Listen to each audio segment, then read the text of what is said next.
Hello everyone, welcome back to Archana vlogs 24 అండి. ఈరోజు మన రెసిపీ వచ్చేసి ఆకుకూరలతో అండి, లీఫ్ వెజిటేబుల్స్తో రైస్ అనేది ఈజీగా ఫాస్ట్గా ప్రిపేర్ చేసుకోవచ్చండి. మార్నింగ్ టైంలో లంచ్ బాక్స్లోకి హడావిడిగా ఉంటాం కదండి, అలాంటి టైంలో ఇలా ఈజీగా రైస్ అనేది ప్రిపేర్ చేసుకుంటే పిల్లలకి హెల్దీ కూడా, ఇష్టంగా కూడా తింటారండి. క్విక్గా అయిపోతుందండి. సో కరివేపాకు, కొత్తిమీర, పుదీనా వాటితో ఇలా రైస్ అనేది ప్రిపేర్ చేశానండి. చూస్తుంటేనే నోరు ఊరిపోతుంది కదా, యమ్మీ టేస్టీగా ఉంటుంది. పిల్లలైనా పెద్దవాళ్ళైనా ఆకుకూరలను తినని వాళ్ళకి ఇలా రైస్ ప్రిపేర్ చేసి పెడితే వాళ్ళకి ఆకుకూరలో ఉన్న ప్రోటీన్స్ అనేవి అందుతాయండి. So let's go for video అండి. ముందుగా రైస్ అనేది ఉడకబెట్టేసుకొని చల్లారిన తర్వాత ఇలా పొడి పొడిగా చేసుకోవాలండి. మనము మిగిలిపోయిన రైస్ కూడా ఉంటుంది కండి, నైట్ మిగిలిపోయిన రైస్తో కూడా ఇలా రైస్ అనేది ప్రిపేర్ చేసుకోవచ్చు. నేను ఇక్కడ కొత్తిమీర, పుదీనా, కరివేపాకు, పచ్చిమిర్చి తీసుకుంటున్నానండి. ఇక్కడ మీరు పాలకూర కానీ మిగిలిన ఆకుకూరలు ఏవైనా కూడా ఇక్కడ తీసేసుకోవచ్చండి. ఇప్పుడు మనం తీసుకున్న ఇంగ్రీడియంట్స్ అన్నీ ఒక మిక్సీ జార్ తీసుకొని అందులోకి యాడ్ చేసుకోవాలండి. ఇక్కడ మీరు అల్లం కానీ, జీలకర్ర కానీ, వెల్లుల్లిపాయలు కూడా వేసి మిక్స్ చేసుకోవచ్చండి. ఇలా ఇవన్నీ మిక్సీ జార్లోకి యాడ్ చేసుకొని కొన్ని వాటర్ అనేది యాడ్ చేసుకొని మంచిగా మెత్తగా గ్రైండ్ చేసుకోవాలండి. చూస్తున్నారు కదా, మనకి టెక్స్చర్ అనేది ఇలా స్మూత్గా ఉండాలండి. అల్లం వెల్లుల్లిపాయ యాడ్ చేస్తే ఇంకా ఫ్లేవర్ అనేది చాలా బాగా వస్తుందండి. స్టవ్ వెలిగించి ఒక కడాయి పెట్టుకొని సరిపడా ఆయిల్ వేసుకొని అందులోకి 1 స్పూను ఆవాలు, 1 స్పూన్ జీలకర్ర యాడ్ చేసుకున్నానండి. ఇక్కడ ఈ కొంచెం చిటపట అనగానే ఒక పెద్ద సైజు ఉల్లిపాయని చిన్నగా కట్ చేసి పెట్టుకున్నానండి, అది యాడ్ చేసుకోవాలండి. హై ఫ్లేమ్ మీద ఒక్కసారి ఇలా కలుపుకోవాలండి.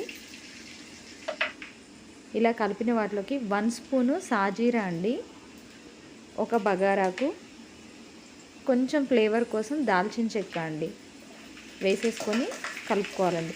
మనకి ఆనియన్స్ అనేవి మరీ బ్రౌన్ కలర్కి రావాల్సిన అవసరం లేదండి, ఎందుకంటే మనం రైస్ తింటున్నప్పుడు పంట కిందికి కొంచెం ఉల్లిపాయలు అనేవి వస్తే టేస్ట్ బాగుంటుంది. ఇప్పుడు ఇందులోకి 1/2 టీ స్పూన్ పసుపు, 1 స్పూన్ అల్లం వెల్లిగడ్డ పేస్ట్ వేసేసుకొని మంచిగా ఫ్రై చేసుకోవాలండి పచ్చివాసన పోయే వరకు.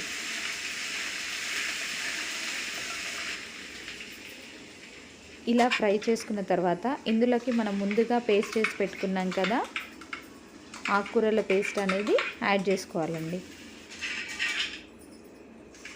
ఇప్పుడు యాడ్ చేసుకున్న తర్వాత ఒకసారి మంచిగా మిక్స్ చేసుకోండి. ఇలా మిక్స్ చేసుకున్న తర్వాత కొంచెం ఉడుకుతుంది కదండి, ఆ ఉడుకుతున్నప్పుడు ఒక 1 స్పూన్ కారము, రుచికి సరిపడా సాల్ట్, ధనియాల పొడినే యాడ్ చేసుకుంటున్నానండి. మీరు ఇక్కడ కొంచెం టేస్ట్ కోసం బగారా మసాలా కానీ, గరం మసాలా కానీ ఏవైనా యాడ్ చేసుకోవచ్చండి. మంచిగా మిక్స్ చేసుకోండి. ఒక 2 మినిట్స్ హై ఫ్లేమ్ మీద కలుపుకోవాలండి. కడిపిన తర్వాత ఒకసారి మూత పెట్టేసుకోండి. ఒక 1 మినిట్ మూత పెట్టేస్తే మనకు ఆకుకూరలు అనేవి మంచిగా మగ్గుతాయి అండి. ఆకుకూరల పేస్ట్ అనేది చూడండి, ఆయిల్ అనేది ఇలా పైకి వెళ్తుంది కదా. ఇప్పుడు ఒకసారి మంచిగా అడుగు మాడకుండా ఒక్కసారి మిక్స్ చేసుకోండి. మనకనేది పేస్ట్ అనేది మంచిగా ఫ్రై అయిపోయిందండి. ఇప్పుడు ఇందులోకి మనం ముందుగా ఉడకపెట్టి పెట్టుకున్న రైస్ అనేది ఉంది కదండి, అది యాడ్ చేసుకోవాలండి. ఇప్పుడు ఆ పేస్ట్ అనేది రైస్కి మంచిగా పట్టేలాగా కలుపుకోవాలండి. మంచిగా మిక్స్ చేసుకోవాలండి. మీడియం ఫ్లేమ్లో పెట్టేసుకొని స్టవ్ అనేది మంచిగా మిక్స్ చేసుకోండి.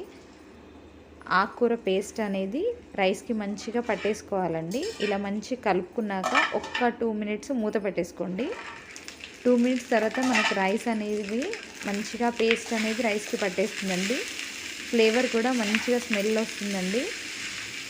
అంతే అండి, ఎంతో ఈజీగా ఆకుకూరలతో ఇలా రైస్ ప్రిపేర్ చేసి పెడితే పిల్లలకి బ్రేక్ఫాస్ట్లో కానీ, మనకి లంచ్లో కానీ, డిన్నర్లో కానీ చేసుకున్నాం అనుకోండి, చాలా బాగుంటుంది. ట్రై చేసి ఎలా ఉందో కామెంట్ సెక్షన్లో కామెంట్ చేయండి. Thank you.